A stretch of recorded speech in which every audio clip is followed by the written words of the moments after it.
Greetings everyone. Now start our next topic, composition of air. Air is a mixture of different types of gases. Air जो है बेटा अलग अलग तरह की गैसेस का मिक्सचर है. इट कंटेन्स नाइट्रोजन, इसके अंदर नाइट्रोजन है 78%, ऑक्सीजन है 21% और कार्बन डाइऑक्साइड है 0.04% and some other gases in very small quantities.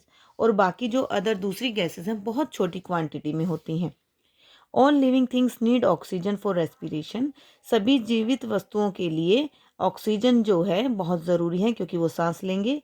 Oxygen helps in the burning of material. Oxygen किसी भी चीज़ को मटेरियल को जलने के लिए ज़रूरी होती है. Nitrogen does not support burning. Nitrogen जो है वो जलने में सपोर्ट नहीं करती. It presence in the atmosphere control the burning process. लेकिन क्योंकि ये एनवायरनमेंट में है इसीलिए हमारा जो बर्निंग प्रोसेस जलने का प्रोसेस होता है ये उसको कंट्रोल करती है. विदाउट नाइट्रोजन, अगर हमारे एटमॉस्फेयर में नाइट्रोजन ना हो, even small fire would be uncontrollable. अगर छोटी सी भी आग लगेगी तो वो भी कंट्रोल नहीं हो पाएगी. यानी कि जो आग होती है बेटा उसको जलने से रोकती है, यूं लगा लीजिए, या कंट्रोल करती है, वो हमारी कौन सी गैस है? Nitrogen. Plants require carbon dioxide to make food through photosynthesis. ये हम पहले पढ़ चुके हैं कि प्लांट्स को कार्बन डाइऑक्साइड चाहिए खाना बनाने के लिए फोटोसिंथेसिस प्रोसेस से.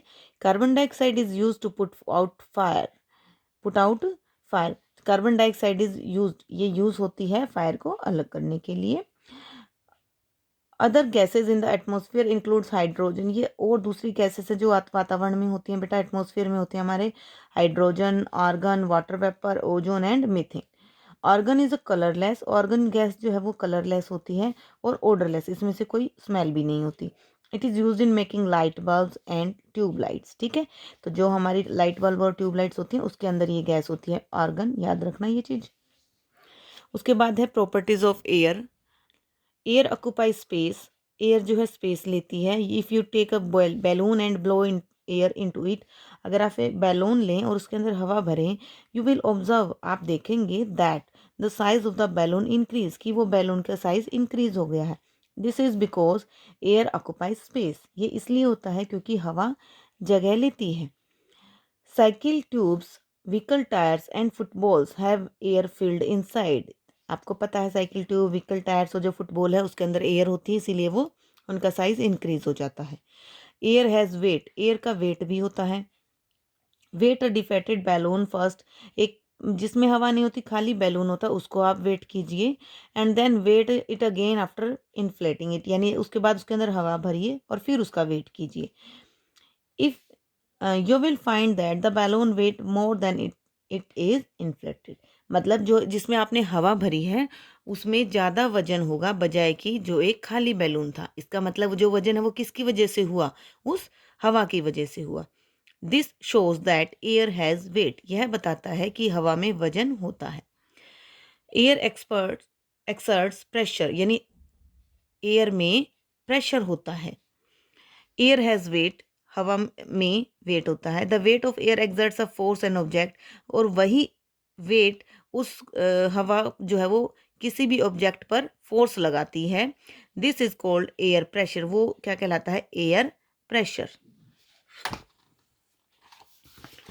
Next is air is compressed and filled into the tubes present in the tyres और vehicle such as cars and buses. आपको पता ही है ये तो कि कार्स एंड बसेस में जो आपके इनके टायर्स होते हैं, ट्यूब्स होती हैं, उनके अंदर एयर को भरा जाता है.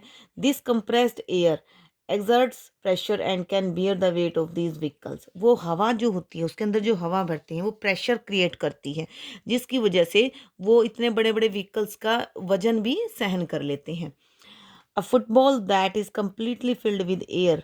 जो फुटबॉल होती है जिसके अंदर पूरा एयर भरी होती है, travel faster than a ball that is half filled with air. अगर कोई फुटबॉल है जिसमें कम हवा है, आधी हवा है, वो कम हवा में जाएगी बजाय कि जो फुटबॉल कंप्लीटली भरी हुई है. Without air, importance of air देख रहे हैं बेटे. विदाउट एयर, हवा के बिना, there would be no life on the earth. Earth के ऊपर कोई लाइफ नहीं होगी. The following are some of uses of air. First is we need air to breathe. हमें सांस लेने के लिए हवा चाहिए. Air is needed for flying an aircraft. And for sailing boats. Aircraft को उड़ने के लिए या सेलिंग बोट्स को सेल यानी कि समुद्र में जो हमारे शिप्स होते हैं, जहाज होते हैं, उनको से चलने के लिए भी हवा चाहिए। Moving air is called wind. चलती हुई हवा को हम वाइंड कहते हैं। Wind helps to move the blades of windmill. जो विंड मिल होती है बेटा, उसके ब्लेड्स को मूव करने में ये हेल्प करती है। Windmills are use to generate electricity, और विंड मिल्स इलेक्ट्रिसिटी को जनरेट करने में हेल्प करती है। The atmosphere protect earth from getting too hot और टू कोल्ड। ये एटमोसफियर है जो अर्थ को प्रोटेक्ट करता है, उसको बचाता है बहुत ज़्यादा गर्म या बहुत ज़्यादा ठंडे होने से। The water vapour in the air is essential for rain. जो वाटर वेपर है हवा में, वो बारिश के लिए बहुत ज़रूरी है। A vacuum cleaner sucks in air which carries dirt particle along with it. जो वैक्यूम क्लीनर है वो हवा को खींचता है, जिससे उसके अंदर के जो डस्ट पार्टिकल होंगे वो भी अंदर आ जाते हैं। This helps clean dirty areas. तो उससे क्या होगा, जो डर्टी एरिया होगा वो क्लीन हो जाएगा। Sound travels through air. जो साउंड है बेटा, आवाज़ जो है वो हवा के थ्रू ही चलती है। If there is no air, अगर हवा नहीं होगी तो we will not be able to hear each other speak. तो हम जो बोल रहे हैं एक दूसरे को, वो भी हम नहीं सुन पाएंगे, वो भी हम सिर्फ हवा की वजह से ही सुन रहे हैं। Next is air pollution.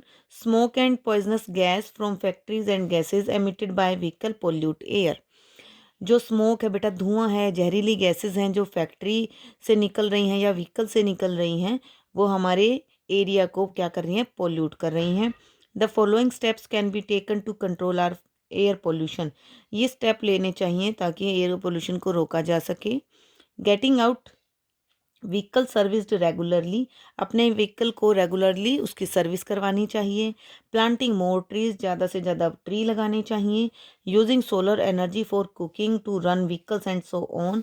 हमें ज़्यादा से ज़्यादा सोलर एनर्जी का यूज़ करना चाहिए खाना बनाने के लिए, व्हीकल चलाने के लिए, या जहाँ पर भी हम यूज़ कर सकते हैं।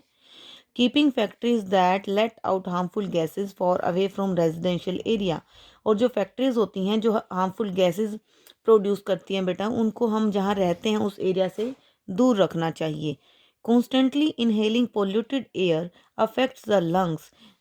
कॉन्स्टेंटली, लगातार अगर इस पोल्यूटेड एयर को इनहेल किया जाएगा, सांस के द्वारा अगर हम अंदर लेंगे, तो हमारे लंग्स खराब हो जाएंगे and leads to many respiratory problems such as asthma and bronchitis. यानी कि अगर हम इस तरह से गंदी हवा, ये स्मोक वगैरह सांस के थ्रू अंदर लेंगे तो हमारे लंग्स खराब हो जाएंगे और हमें सांस लेने की प्रॉब्लम्स भी हो सकती हैं, जैसे अस्थमा वगैरह होती है। ठीक है।